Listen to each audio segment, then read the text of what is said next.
Olá, querido, olá, querida. A paz do Senhor Jesus. Tudo bem com você? Tudo bem com a família?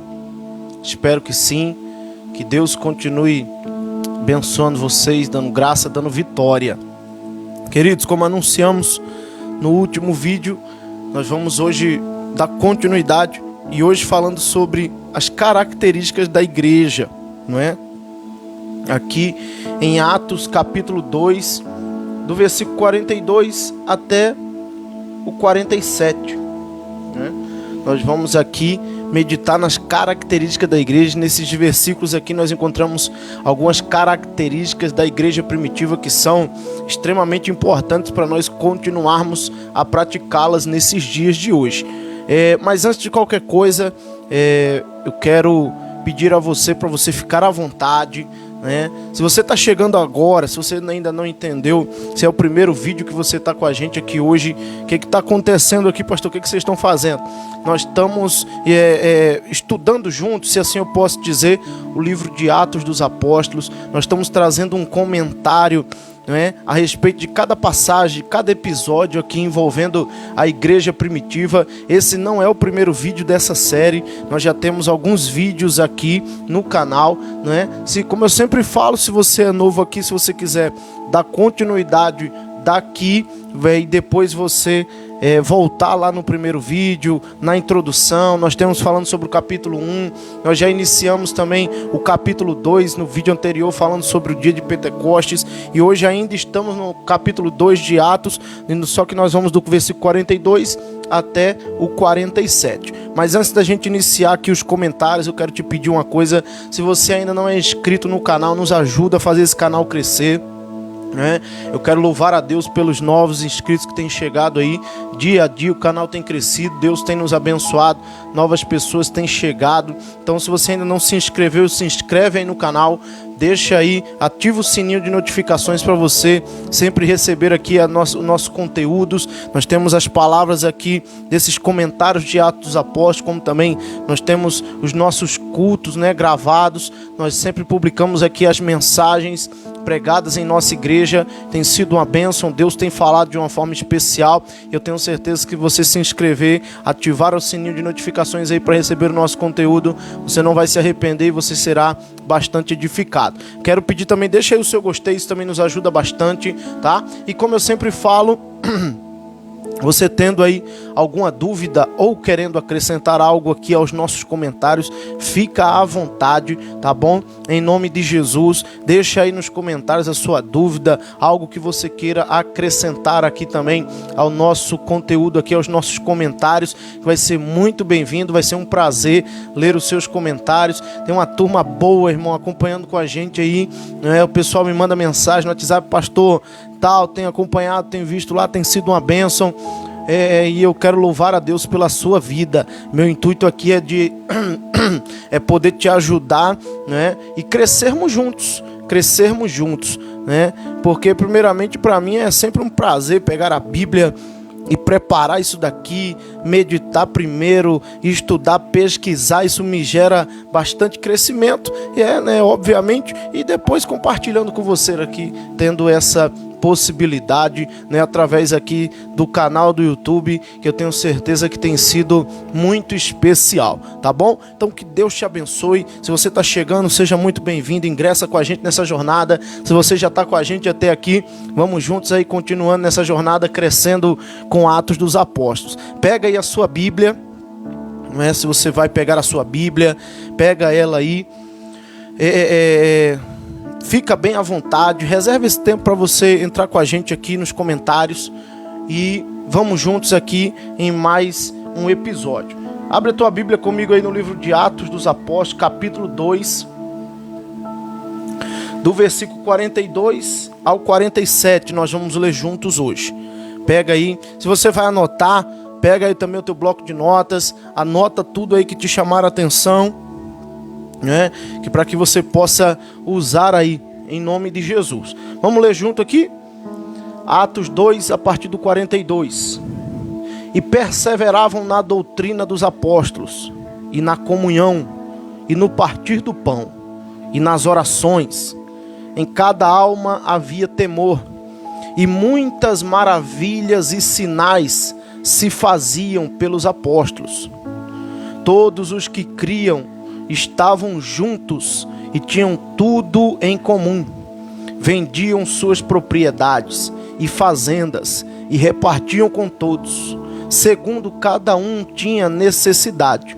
E perseverando unânimes todos os dias no templo e partindo o pão em casa, comiam juntos com alegria e singeleza de coração, louvando a Deus e caindo na graça de todo o povo.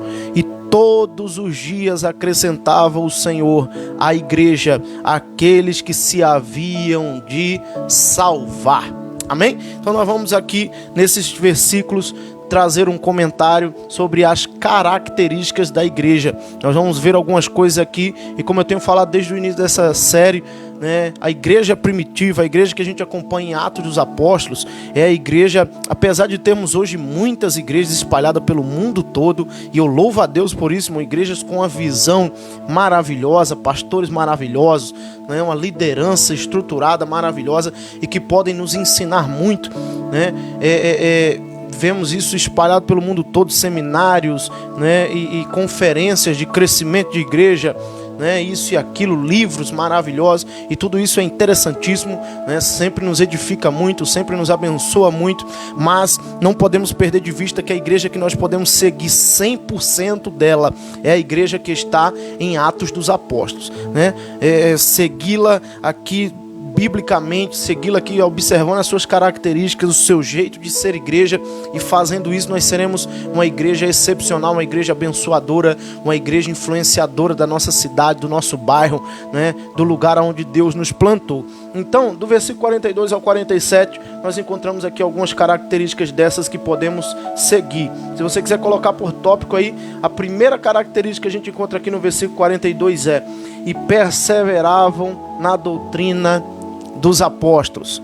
Interessante, né, irmãos, que eu falei um pouco no vídeo passado sobre a perseverança, e a gente vai ver que Atos dos Apóstolos usa muito essa palavra, né? Perseveravam, né? Que é se manter firme, sem mudar, né? Sem mudar de intenção. Isso é ser perseverante. Quem é uma pessoa perseverante, pastor? É uma pessoa que é firme, uma pessoa que permanece sem mudar de intenção, sem variação, né? Então eles perseveravam na doutrina dos apóstolos. Que doutrina é essa? Aquelas que eles aprenderam com Cristo, não é? A doutrina, as coisas elementares, né? A base do ensinamento da igreja. É isso daqui. Doutrina é isso, né? É essa doutrina que a Bíblia está falando para nós.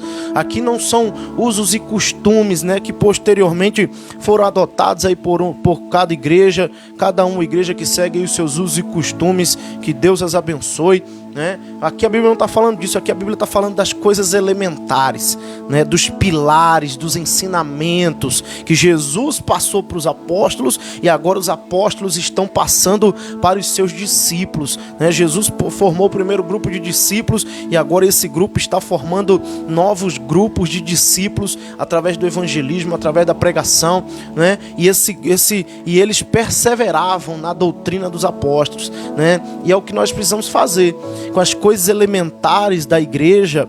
Eu costumo falar muito,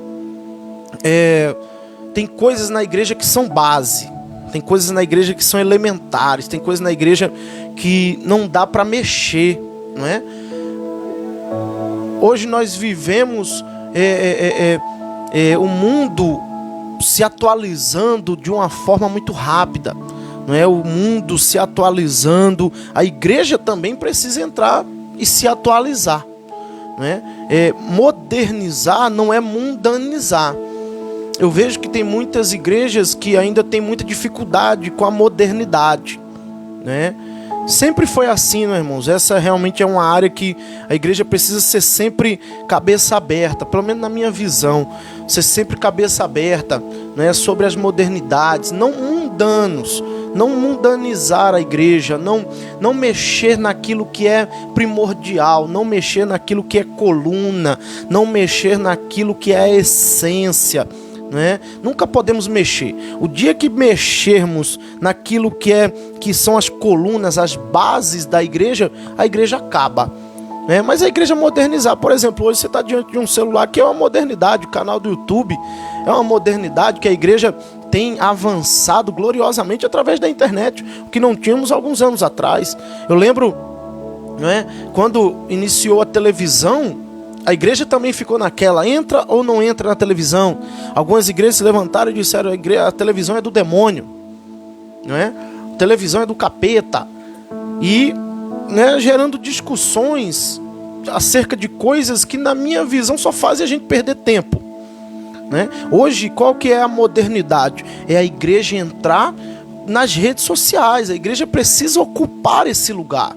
A igreja precisa, não podemos deixar o terreno vazio. A igreja precisa ter voz dentro da internet, a igreja precisa ter voz nas redes sociais, a igreja precisa ser influenciadora das redes sociais, né? A igreja ter sempre, é como essa garrafa d'água aqui.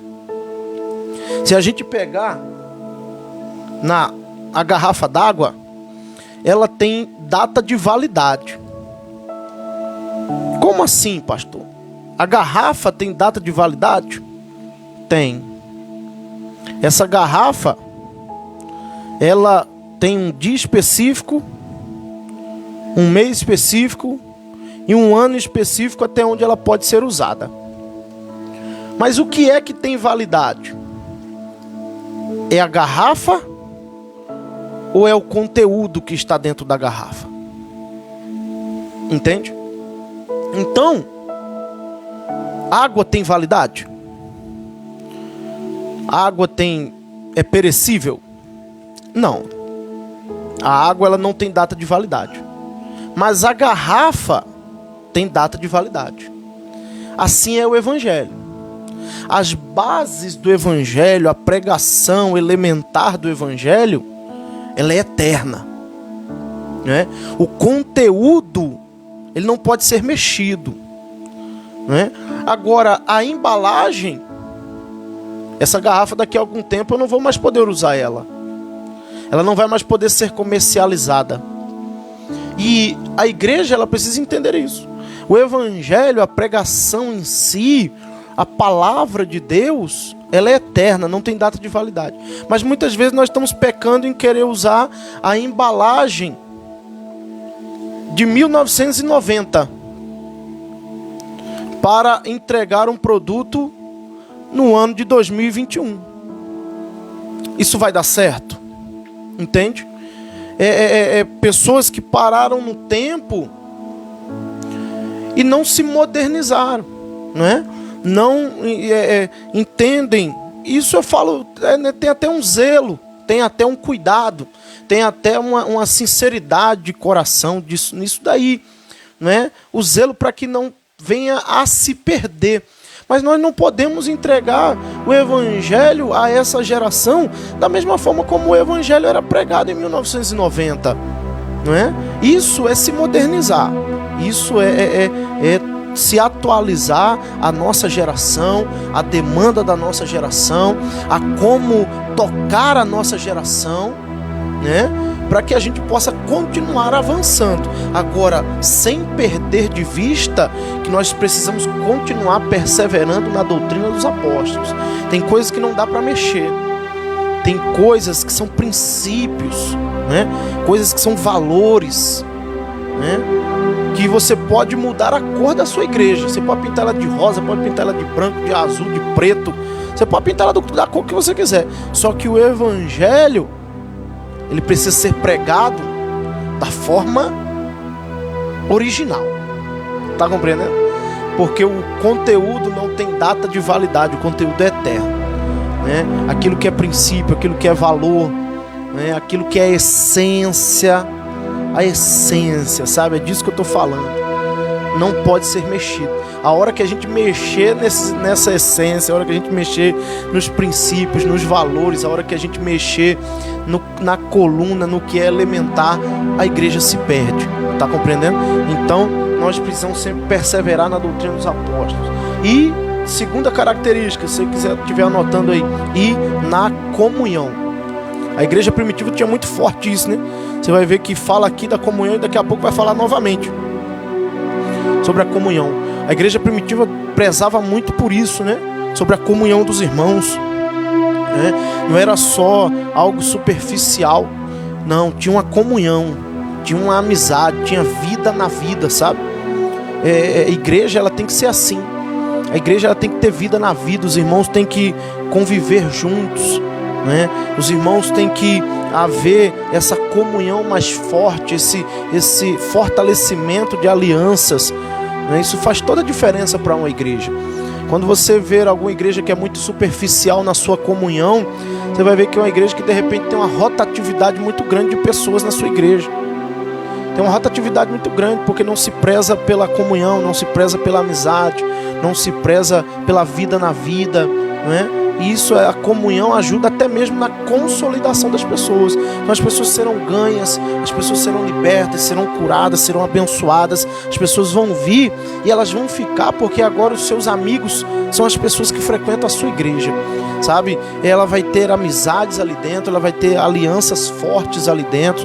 O elo vai ser fortalecido através da comunhão, né? E no partir do pão, eita, agora os crentes gostam. Né? No partir do pão, alguém diz, né, que crente não bebe, mas que come, né, irmão? Crente gosta, né? Eu brinco, tudo pro crente é comida, né? Vamos fazer uma visita, tem comida. Vamos fazer um culto na casa, tem comida. Vamos fazer um culto específico, tem que ter comida. Vamos fazer uma consagração, no final tem o quê? Comida. Vamos fazer uma reunião de ministério, no final tem o quê? Comida. Vamos marcar para almoçar junto, vamos almoçar, e depois de almoçar vamos comer mais. Crente gosta de comer, né, irmão? Crente é uma figura, na hora de comer a turma dá lugar mesmo, né? Então eles perseveravam na doutrina dos apóstolos, na comunhão, no partir do pão, né? Tinha ali esse momento ali, e nas orações. Primeira característica, perseveravam na doutrina dos apóstolos. Segundo, na comunhão, no partir do pão. E a quarta característica, não, vamos fazer o seguinte: na comunhão e no partir do pão a gente deixa como uma única característica, né? Deixa como uma única característica. Então, perseverar na doutrina dos apóstolos, na comunhão e no partir do pão, a segunda característica da igreja primitiva. E a terceira, nas orações. A igreja primitiva era uma igreja muito de oração. A igreja primitiva era um povo que gostava de orar, por entender que esse é o caminho de a igreja avançar, por entender que esse é o caminho para o crente vencer, né? Por entender que esse é o caminho para que o diabo não prevaleça contra nós, para rompermos com as portas do inferno. O caminho é a oração. O crente que não gosta de orar, ele está correndo um grande risco, né?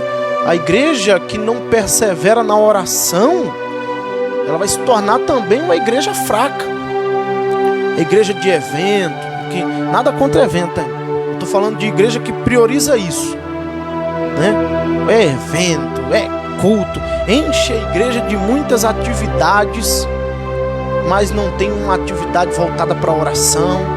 É muita música, né? Nada contra a adoração, pelo amor de Deus, que fala que é uma grande bênção para nós a adoração. Você tem que cantar, nós vamos cantar, adorar, nós vamos adorar, né?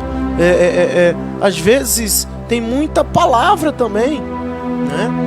Tudo é palavra, sempre se reúne para estudar a Bíblia. Pastor, tem alguma coisa de errado com isso? Não. Entenda o meu pensamento. A igreja primitiva tinha palavra, a igreja primitiva tinha adoração, mas a igreja primitiva também tinha oração.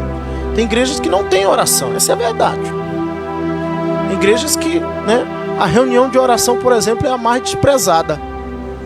Eu já falei lá na igreja, lá onde eu sou pastor, que pode parar eu, mas o ciclo de oração da igreja não para. Entendeu? Eu louvo a Deus pelas pessoas que compõem o ciclo de oração da igreja onde eu sou pastor, por exemplo. Porque é um povo, irmão, de oração, sabe? Um povo de intercessão. E o ciclo de oração geralmente é composto mais por mulheres, né? A mulherada, meu filho, foguetada. A mulherada cantando pneu até no vento. Entendeu? Orando, né? E graças a Deus, cada dia que se passa tem tido mais adesão, né? Por parte dos homens, por parte dos jovens, né? Que tem vindo e entendido, né? A importância do ciclo de oração, né? A igreja primitiva, meu filho, viu Jesus orando. Jesus orava para chuchu. O que eles faziam? Nós vimos um homem orando a vida toda. O tempo todo que nós andamos do lado dele, toda hora ele estava orando. Nós vamos também, tem que seguir o exemplo do mestre. Tem que fazer como o mestre fazia, né? Não há como perseverar, não há como avançar, não há como romper, não há como ter um ministério frutífero, próspero, não há como ter um ministério crescente se você não for uma pessoa de oração. Você não vai prevalecer, tá? Se você não tem muito hábito da oração, trabalhe e crie ele, entende? A oração, tem alguns vídeos aqui no canal também falando sobre oração. Se você quiser acompanhar aí mais para baixo depois, você acompanha aí mais vídeos onde palavras foram dadas mais a respeito de oração. E qualquer dia eu posso fazer mais um vídeo falando mais sobre oração, sabe?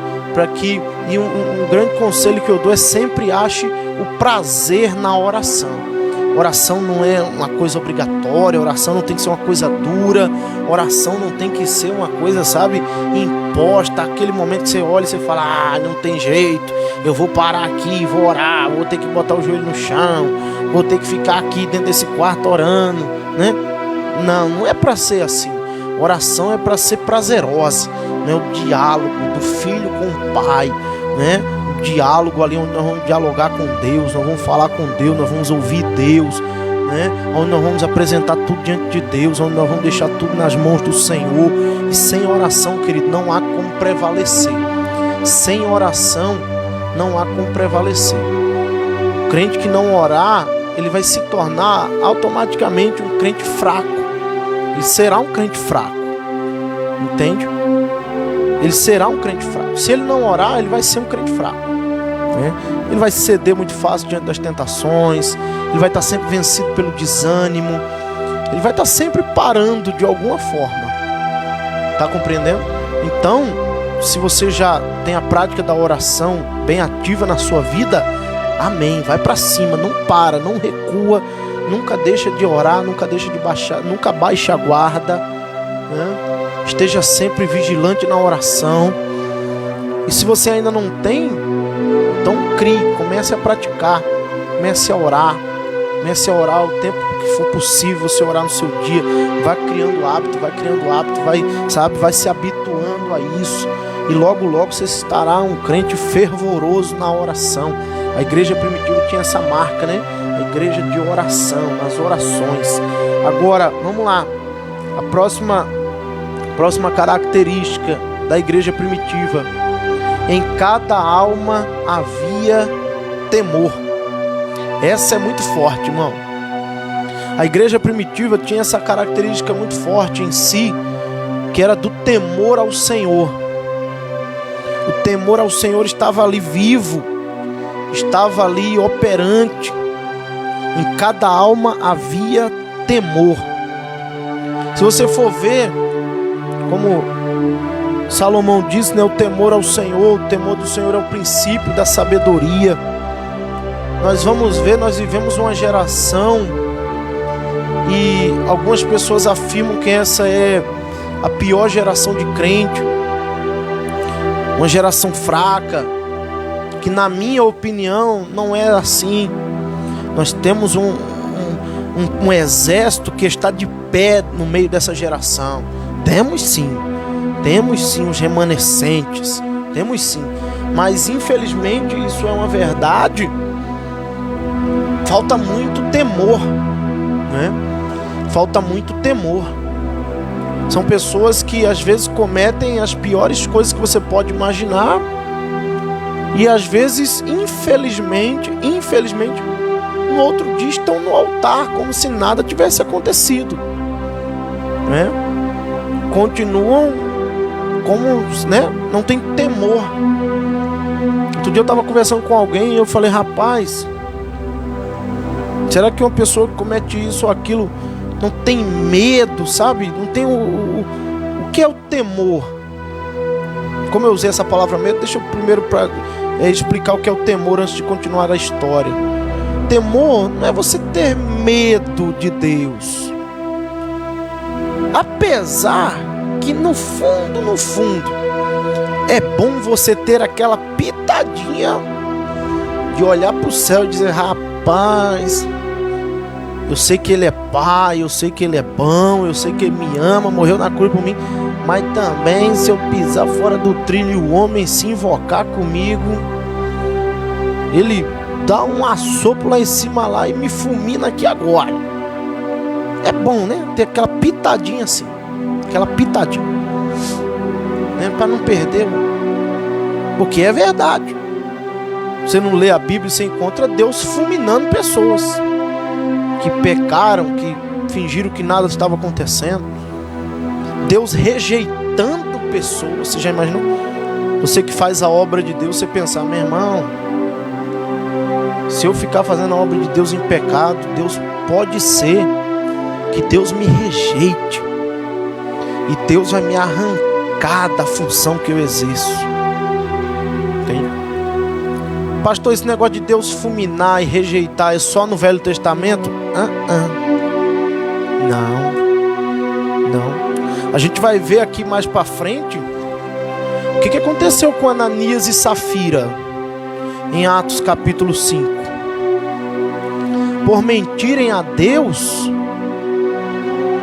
eles morreram no meio da igreja, todo mundo olhando, pum, caiu deitado. Daqui a pouco vem Safira e pum, cai deitado também. Se você ler Apocalipse, por exemplo, falando de rejeição, você vai encontrar Deus falando para a igreja: olha, volta ao primeiro amor. Porque se você não se arrepender, eu vou arrancar de você. Entendeu? Eu vou arrancar de você. Entende?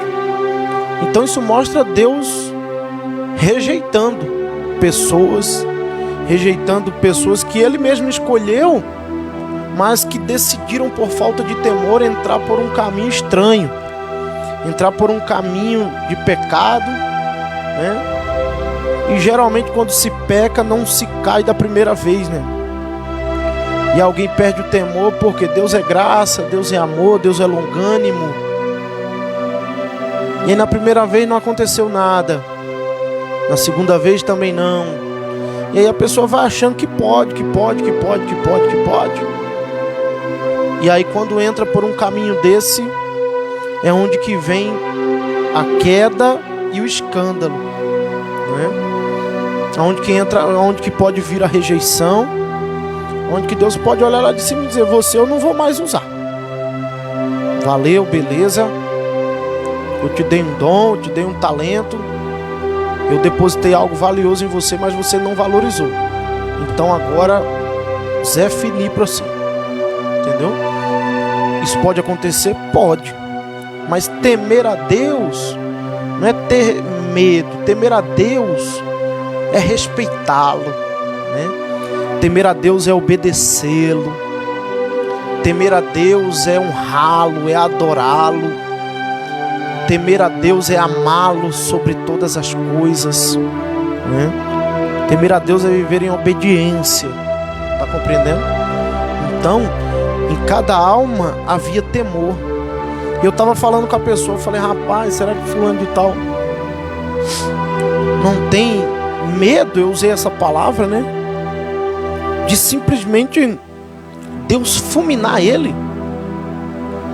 Deus olhar lá de cima e ver que ele está oferecendo fogo estranho, que o seu sacrifício subiu como um cheiro desagradável diante de Deus, né? Então nós precisamos, e o temor é uma dessas coisas que eu falei, sabe? Todas essas características aqui são colunas, e o temor é uma delas. É uma delas, sabe? Aquelas coisas que não pode ser mexida. Hoje a discussão é: você pode pintar a igreja de preto? Irmão, na minha opinião, você pode pintar a igreja de preto, pode pintar a igreja de azul, de rosa, de amarelo, de laranja. Fica à vontade, né? se não vai escandalizar o lugar onde você está, se não vai, né, gerar o efeito contrário, pouco importa, né? contanto que haja temor. Contanto que haja temor. Tem muita igreja da parede preta aí que é temente a Deus. E tem muita igreja da parede branca que não tem temor nenhum. A cor não muda nada. A cor é uma dessas coisas que pode ser tratada como a garrafa, a embalagem. Tem data de validade. Entende? Mas o temor faz parte do conteúdo. É eterno. Não pode ser mexido. Não pode ser retirado. Tem muitas igrejas que, se pegar só esse trecho dessa mensagem de hoje aqui, onde eu estou falando só sobre o temor, tem muitos pastores que vão me odiar, né? Tem muitos líderes que vão me odiar porque não gosta que fale isso, né? Acha essa uma mensagem pesada, né? Acha essa uma mensagem que não se encaixa na nossa geração, né? Já tem outros, meu filho, que vão amar. É isso aí mesmo, pastor. Tem que manter o temor, tem que manter a reverência, né? Então nós precisamos ser desse grupo que mantém o temor, que mantém a reverência. Por mais que seja uma mensagem confrontadora, falar de temor, né? Falar de todas essas coisas que eu estou abordando, mas é algo que precisa ser falado na igreja, né? Para que a igreja mantenha a linha do temor, da reverência, da obediência, da santidade, entende? Então em cada alma havia temor. Vamos lá para outra característica, para ficar um pouquinho mais leve, né, irmão? E começa a falar de temor assim, né? Vamos deixar um pouquinho mais leve a partir de agora. Vamos para a próxima característica. Pastor, muda isso aí, pastor. Fala de outra coisa, já tá bom. Eu já entendi, vou temer a Deus. Né? Vamos lá, deixa eu ir para outra característica aqui. E muitas maravilhas e sinais se faziam pelos apóstolos. Ah, meu irmão, essa é uma característica tão maravilhosa que precisava ser observada, sabe? Como essencial para a vida da igreja, que é os sinais e maravilhas que eram tão constantes na igreja primitiva, que eram tão evidentes na igreja primitiva. A igreja primitiva, se você estudar Atos dos Apóstolos, uma igreja marcada por sinais e maravilhas. Seja no ministério de Pedro, seja no ministério de Filipe, de Estevão, de Barnabé, de Paulo, né?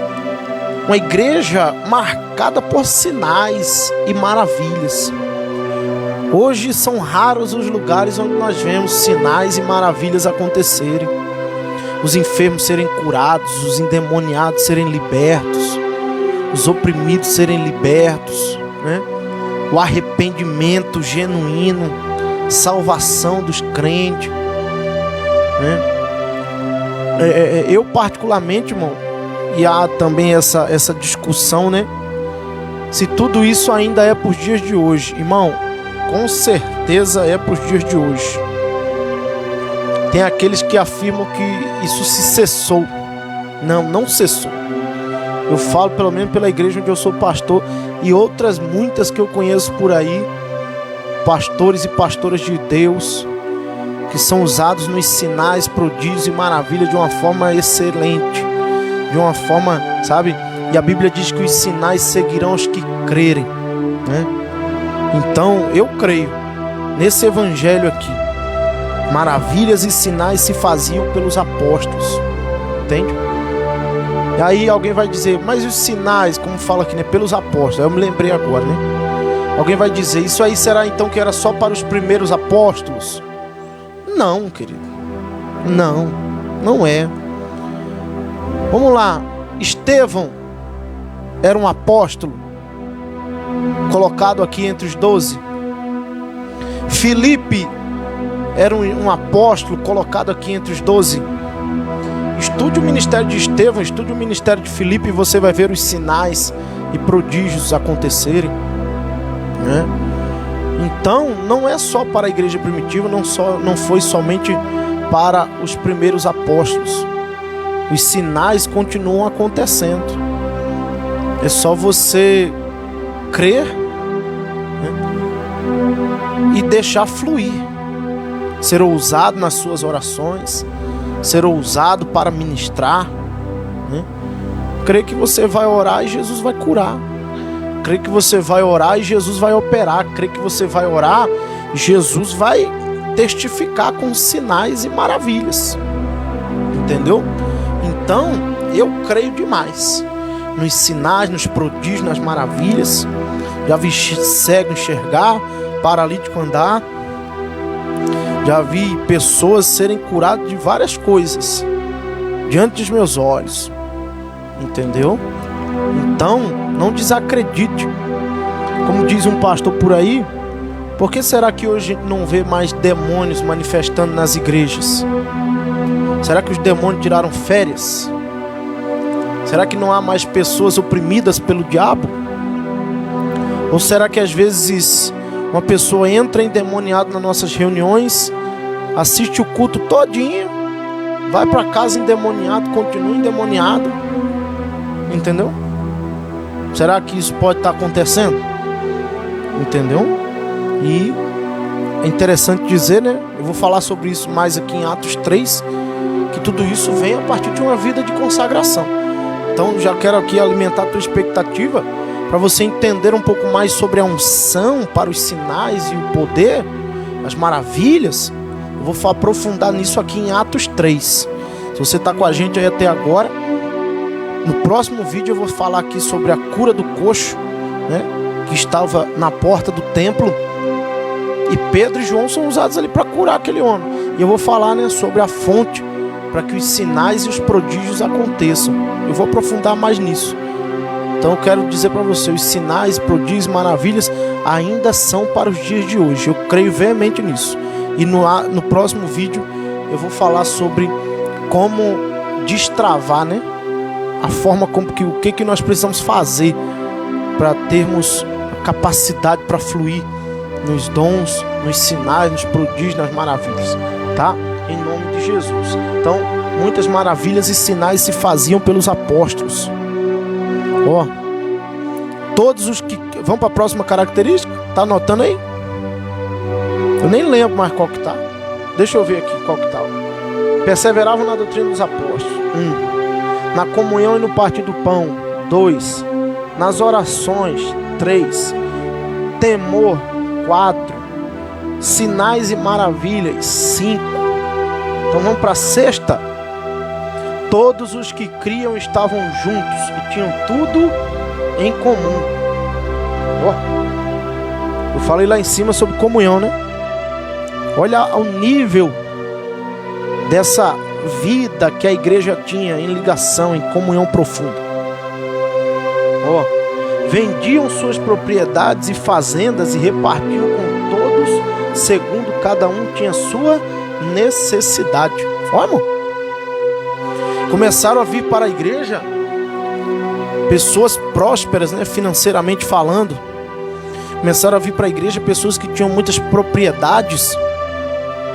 E essas pessoas se convertendo, elas começaram a vender suas propriedades e trazer como oferta para o templo, né? Não para o templo, melhor dizendo, para a igreja, né? Olha que maravilha! Pessoas que se converteram. Um exemplo de uma delas é Barnabé, que lá na frente eu vou falar sobre ele, né? Se converteram, eram pessoas de muitas posses e vendo a necessidade da igreja, vendo a necessidade da obra missionária, vendo a necessidade do irmão ser atendido, vendo a necessidade de uma família ser atendida, vendiam as suas propriedades e entregavam tudo na igreja. Tá compreendendo? Uma igreja, né, irmão, que entende que nós somos igreja, somos espiritual, somos, como dizemos, né, não somos aqui dessa terra, mas que estamos na terra. E enquanto estando aqui na terra, nós temos as necessidades terrenas. E aluguel não se paga com oração. Cesta básica, oração não mata a fome de ninguém, né? alguém que precisa ser atendido numa necessidade, oração e jejum não vai resolver, né? Então a igreja tem muitas necessidades financeiras, a igreja tem muitas necessidades, né?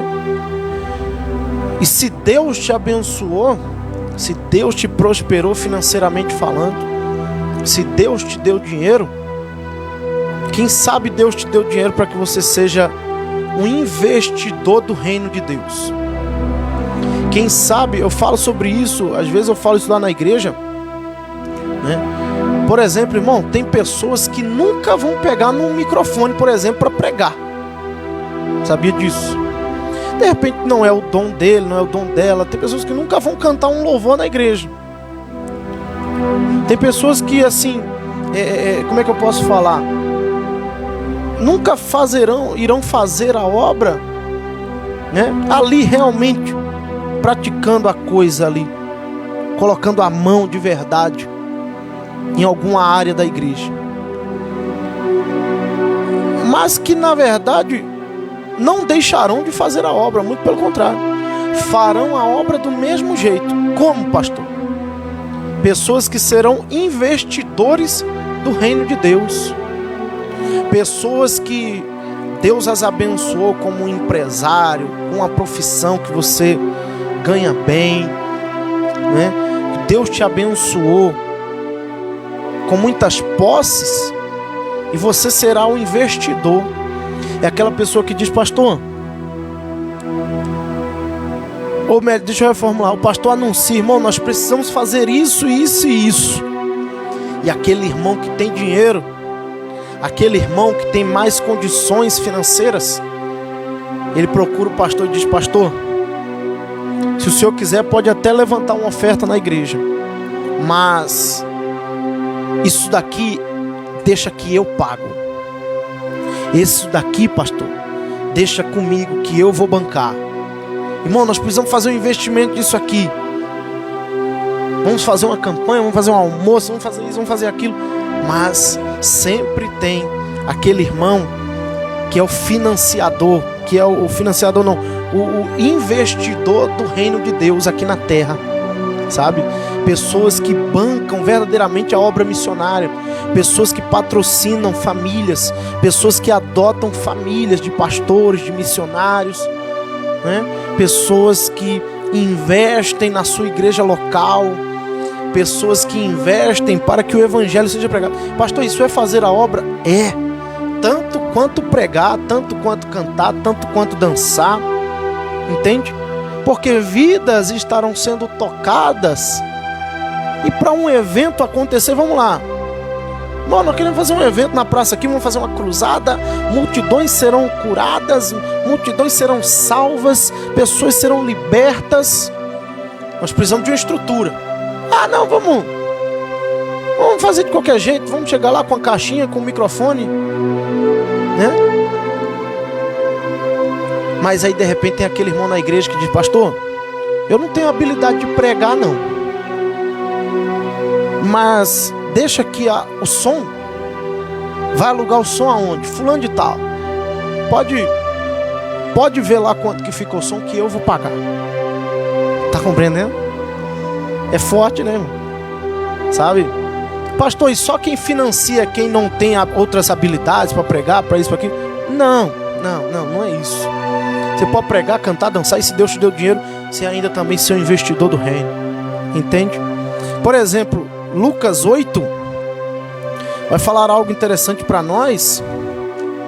Lucas 8, se você quiser abrir a Bíblia aí, fique à vontade.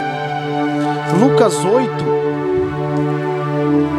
do versículo 1 ao 3 diz assim, ó: e aconteceu depois disso que andava de cidade em cidade, de aldeia em aldeia, pregando e anunciando o evangelho do reino de Deus.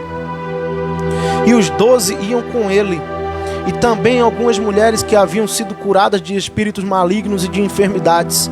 Maria, chamada Madalena, da qual saíram 7 demônios, e Joana, mulher de Cusa, procurador de Herodes, e Susana, e muitas outras, que os sustentavam com as suas fazendas.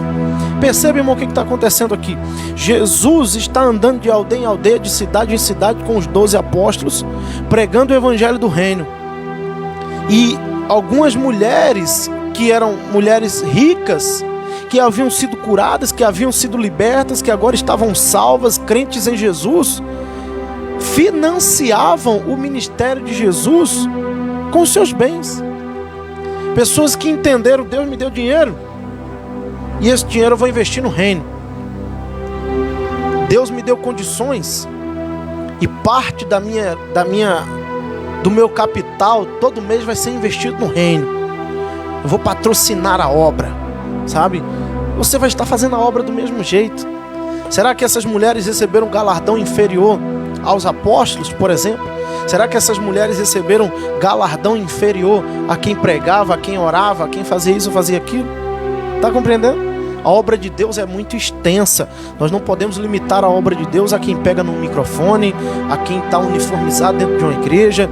Nós não podemos limitar a obra de Deus sabe, a quem dança, a quem canta, a quem toca. Não, querido. Quem comprou aquele instrumento que você toca? Às vezes você nem sabe, mas foi um desses investidores do reino lá dentro da tua igreja. Entendeu? Quem pagou o aluguel desse mês do prédio da tua igreja? Às vezes você nem sabe, mas tem um irmão que chegou e falou: pastor, durante um ano, não se preocupa com o aluguel da igreja, sou eu que vou pagar. Está aqui, ó, 1 ano de aluguel. Procura o dono do salão, 1 ano de aluguel está pago. Entendeu? Ah, meu irmão, isso é muito forte. Entende?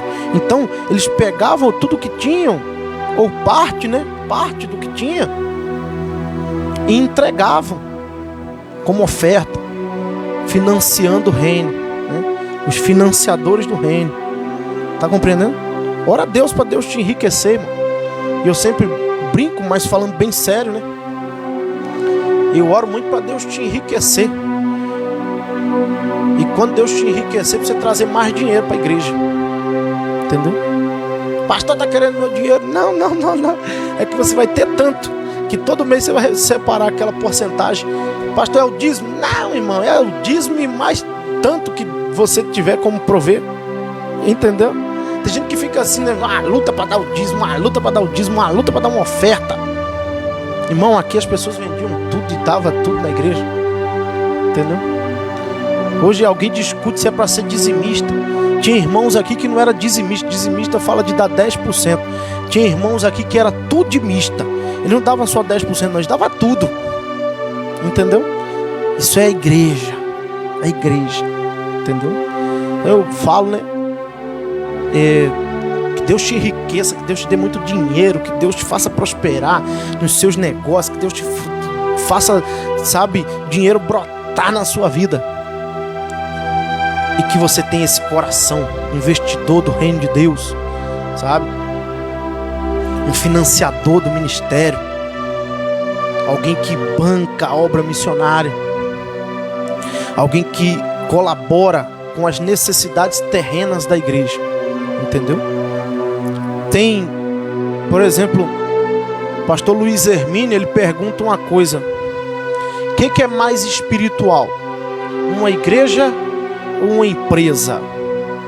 O que você acha que é mais espiritual?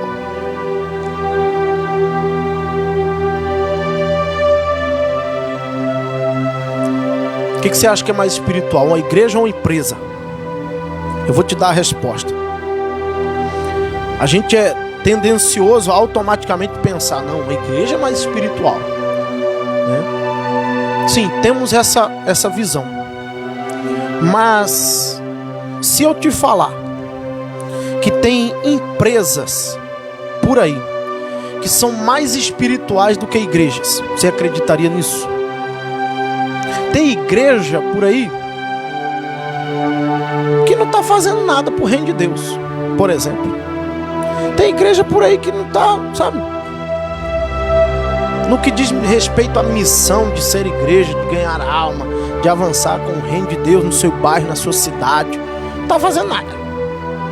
E tem empresas por aí que todo mês, isso já faz parte da contabilidade da igreja, da empresa. Todo mês, aquela empresa investe parte do seu lucro no reino de Deus. E através do investimento dessa empresa, o reino de Deus tem avançado. O reino de Deus tem tido condições de avançar. São pessoas que são usadas por Deus, não para pegar no microfone, não para fazer algo fisicamente ali dentro de uma igreja, dentro de um departamento da igreja, mas que financiam o reino de Deus. Tá compreendendo? Então, ora a Deus para Deus te dar dinheiro, para Deus te enriquecer. E quanto mais Deus te enriquecer, mais você manda dinheiro para nós. Entendeu? É quase um pecado falar isso no dia de hoje, né? Pastor miserável, pastor ladrão, bandido, sem vergonha, nojento, né? As pessoas vão falar isso, né? Aí vem eu aqui na internet para falar isso aqui, para dar... Oh, Jesus de Nazaré. Mas eu espero que você esteja me entendendo, né? Você me entender, sabe? Você ter esse coração que se Deus te dá, se Deus te abençoa, te enriquece, se você tem facilidade de ganhar dinheiro, de repente Deus está te dando a oportunidade para que você ganhe almas através desse dinheiro, investindo no reino de Deus da forma como eu estou te falando. Tá compreendendo? Então eles vendiam parte dos seus bens, vendiam, né? Vendiam suas propriedades e fazendas e repartiam com todos, segundo cada um tinha necessidade. Então o irmão tem uma necessidade, vamos abençoar o irmão. O irmão está com a necessidade, vamos abençoar o irmão, né? Então precisamos também ter isso como característica nos dias de hoje. Versículo 46. E perseverando unânimes todos os dias no templo. Lembra que eu falei que Atos dos Apóstolos usa muito a palavra perseverança para a igreja? Usa mais uma vez aqui, né? E perseverando unânimes. No vídeo anterior eu falei um pouquinho sobre, né, o que é uma igreja unânime.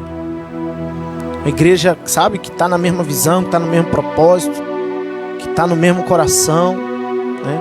A igreja que trabalha junta. Se você quiser, se acompanha no vídeo anterior sobre a unidade, né? Sobre unanimidade da igreja, que faz toda a diferença. E perseverava unânime todos os dias no templo. Aqui sabemos que a igreja primitiva não tinha um templo, né, como nós temos nos dias de hoje. A gente tem um prédio, que a gente tem lá um prédio próprio, um prédio alugado, onde a gente se reúne para adorar. Aqui fala muito do pátio, né, do templo, onde eles se reuniam para estarem juntos ali, né? Então, mas tinha esse hábito, né? Perseveravam todos os dias no templo e partindo o pão em casa, comiam juntos com alegria. Aí de novo, né, irmão? Sobre a comunhão, sobre a vida na vida, né?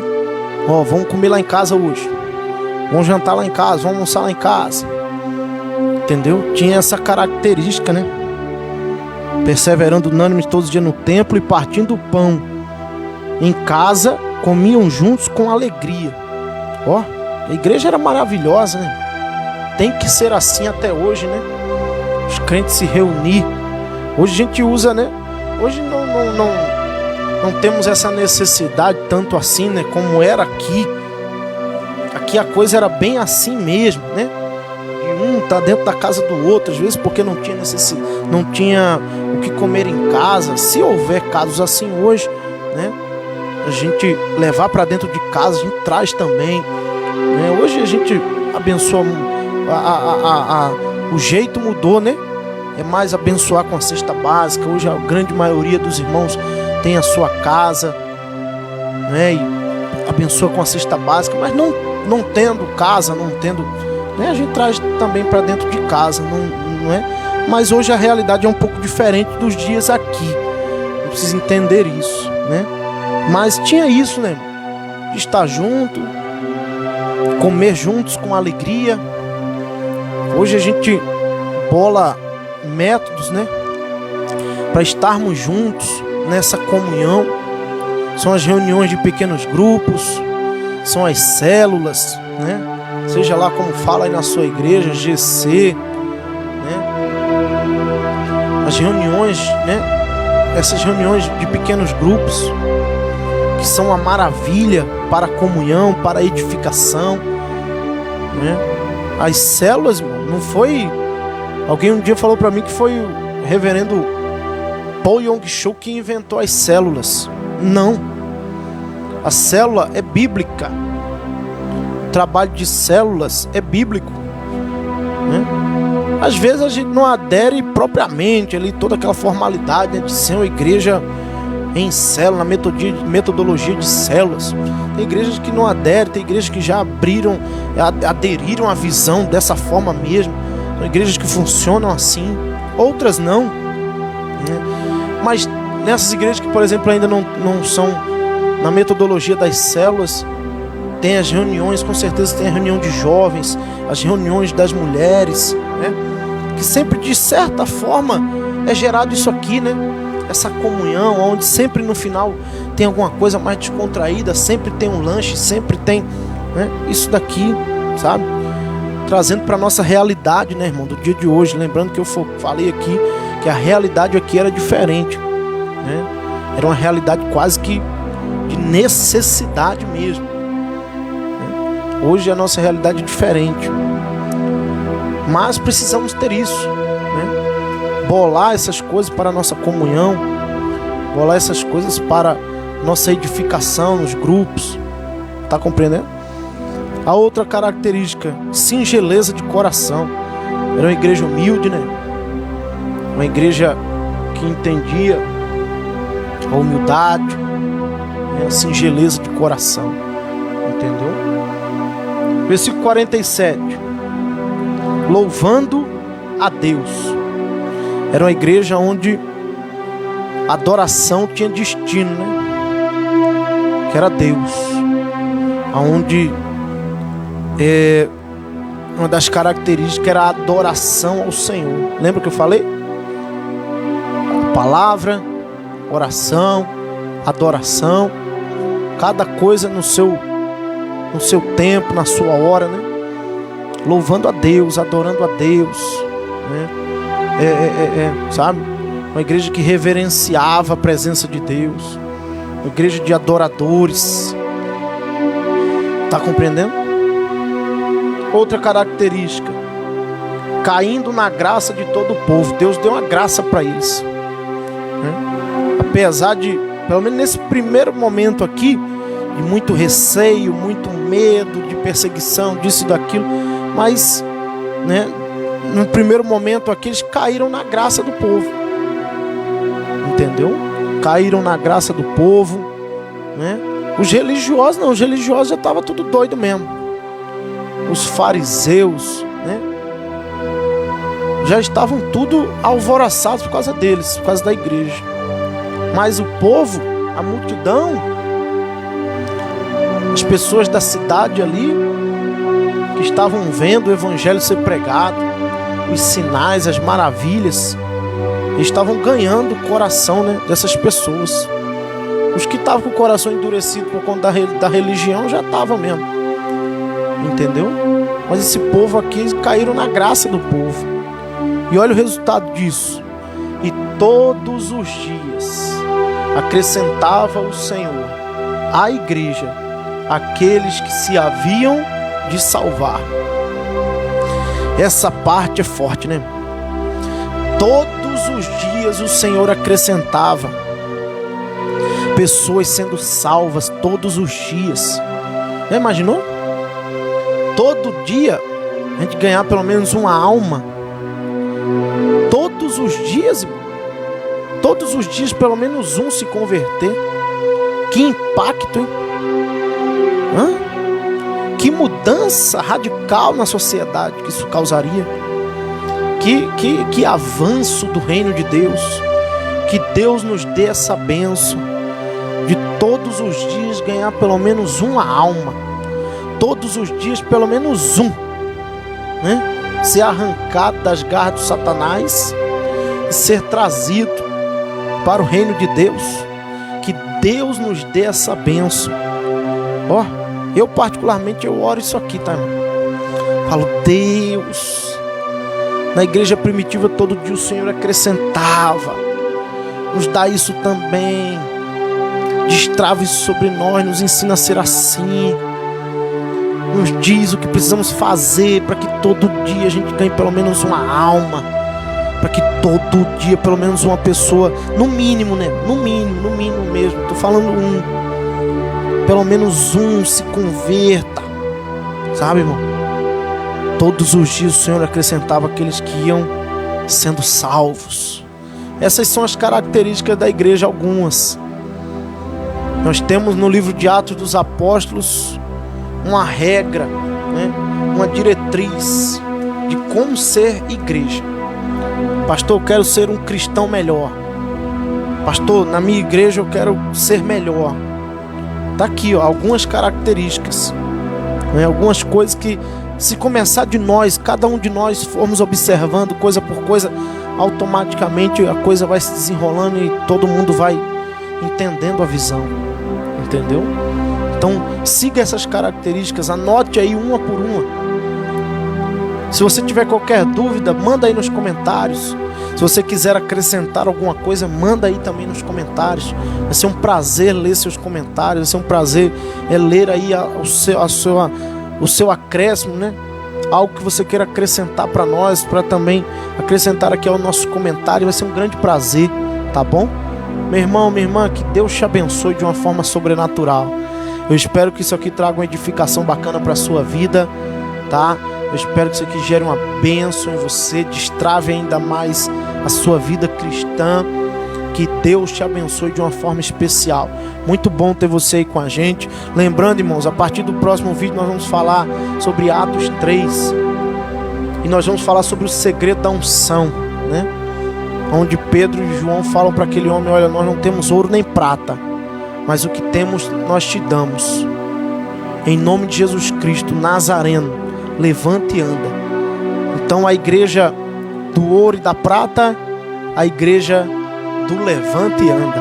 Nós vamos falar um pouquinho sobre isso, tá?